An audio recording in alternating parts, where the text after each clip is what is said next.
ఇంకా రేవంత్ రెడ్డి గారు భాష గురించి మాట్లాడినారు. ఇవాళ ఆయన బూతులు, అసలు ఆ బూతులు వినడానికే ఒళ్ళు జల్లరిస్తుంది. మీరు చూడండి ఆయన బూతులు. అసలు ఈ రాష్ట్రంలో నిన్నేదో పెద్ద నీతి మంత్రులు లెక్క మాట్లాడుతున్నాను. ఏమని ఇట్లా మాట్లాడొచ్చునా, ఈ రకంగా మాట్లాడితే మంచిదేనా అని చెప్పి నిన్న మాట్లాడుతుండు. అసలు ఈ బూతులకు ఆద్యుడెవరు?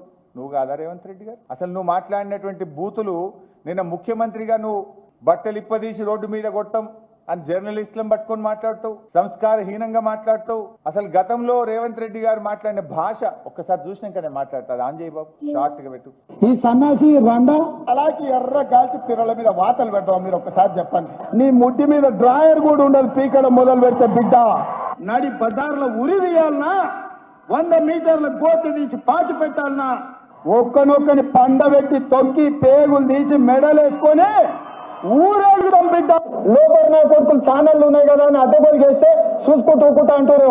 పండబెట్టి తొక్కి పేగులు తీస్తే గాడిద కొడుకులు నొక్కనొక్కని. అట్లాంటి లపుట్ నా కొడుకులకు నేను సమాధానం చెప్పను. దాని అమ్మ మొగులు ఇంట్లోనే అన్ని తెచ్చి చూపించుకోమని చెప్పు, టీవీలో వేసుకో, నాకేం అభ్యంతరం లేదు.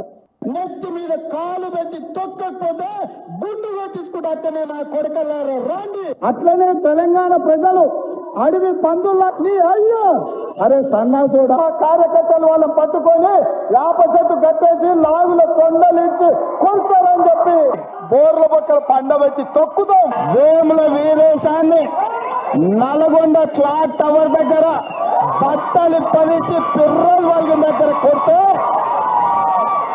ఎట్లా జవాబు చెప్పాలి? గట్లనే చెప్తాం. మూసిగేసుకొని వస్తే మూసుకు ఊడవికి బట్టలు గుడ్డలు కూడా తీసి కొట్టా అని చెప్తున్నాను. ఇంకా చాలున్నాయి. ఇంకా మా వాళ్ళు మరి 5 నిమిషాలు తయారు చేస్తే వద్దులే ఆ బూతులు ఉంటే ఇంకా ఇప్పటికే పిల్లలు చెడిపోతున్న రాష్ట్రంలో 1 నిమిషానికి కుదించమని చెప్పిన. ఈ వ్యాఖ్యలు విని విని సమాజం చెడిపోతుంది, వద్దు 1 నిమిషం చాలని చెప్పిన. అంటే నేను అనేది ఏంటంటే రేవంత్ రెడ్డి గారు, నీ భార్యా బిడ్డలే భార్యా బిడ్డలా? ఎదుటి వాళ్ళకు భార్యా బిడ్డలు ఉండరా? ఎదుటి వాళ్ళకి అక్కా చెల్లెలు ఉండరా? ఎదుటి వాళ్ళ కుటుంబ సభ్యులు ఉండరా?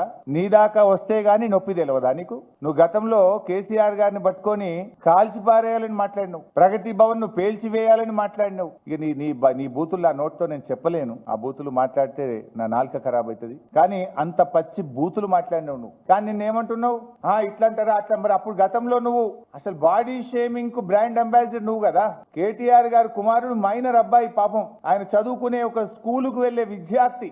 ఆ బాబును ఆ పిల్లవాడిని పట్టుకొని కూడా నోటుకొచ్చినట్టు మాట్లాడినావు కదా. నా ఎత్తు పొడుగు గురించి కూడా అడ్డమైన కూతలు కూసినావు కదా నువ్వు. బాడీ షేమింగ్ కు రాజకీయాల్లో అవకాశం ఉంటుందా? ఏం మాట్లాడుతావు నువ్వు? మనిషివా పశువువా నువ్వు? మనిషి అయితే అన్నం తినేటోడైతే ఇట్లా మాట్లాడింది నువ్వు, చెడగొట్టింది నువ్వు, రాజకీయాలను కలుషితం చేసింది నువ్వు, బూతులకు నిలయం చేసింది నువ్వు. ఏదో 100 ఎలుకలు తిన్న పిల్లట నేను శాకాహారిని అన్నట్టు బూతులకు బ్రాండ్ అంబాసిడర్ నువ్వు.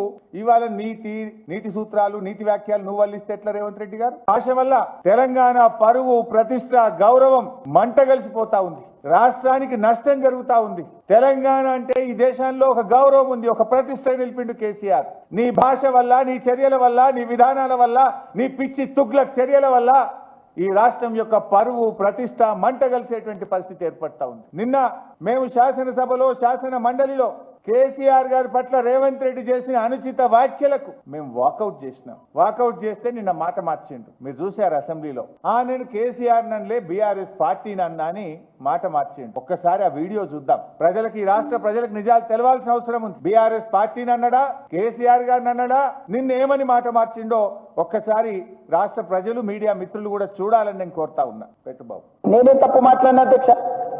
ఏమన్నా నేను ఆనాడు మీరు అధికారంలో ఉన్నారు, స్టేచర్ ఉండే, తర్వాత ప్రతిపక్షం స్టేచర్ అయిపోయింది, ఆ తర్వాత గుండు 0 వచ్చి 8 డిపాజిట్లు వెనక మార్చిరీలో పోయిందని అన్న అధ్యక్ష. నేనేమన్నా అధ్యక్ష, అందులో తప్పేముంది అధ్యక్ష?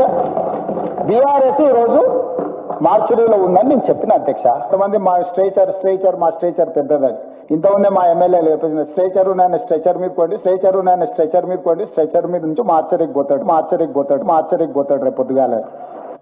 ఇంత స్పష్టంగా మీరు చూసిండ్రు. స్ట్రెచర్ ఉన్న ఆయన స్ట్రెచర్ మీదకి పోయిండు, అక్కడి నుంచి మార్చురికి పోతాడు అని కేసీఆర్ గారిని ఉద్దేశించి ఏకవచనంతో డైరెక్ట్ గా ఆయన యొక్క చావును కోరుకునే విధంగా రేవంత్ రెడ్డి మాట్లాడి. నిన్న సిగ్గు లేకుండా అసెంబ్లీలో ఏమంటాడు, మళ్ళీ మాట మార్చి లేలే నేను కేసీఆర్ అనలేదు, బీఆర్ఎస్ పార్టీని అన్నా.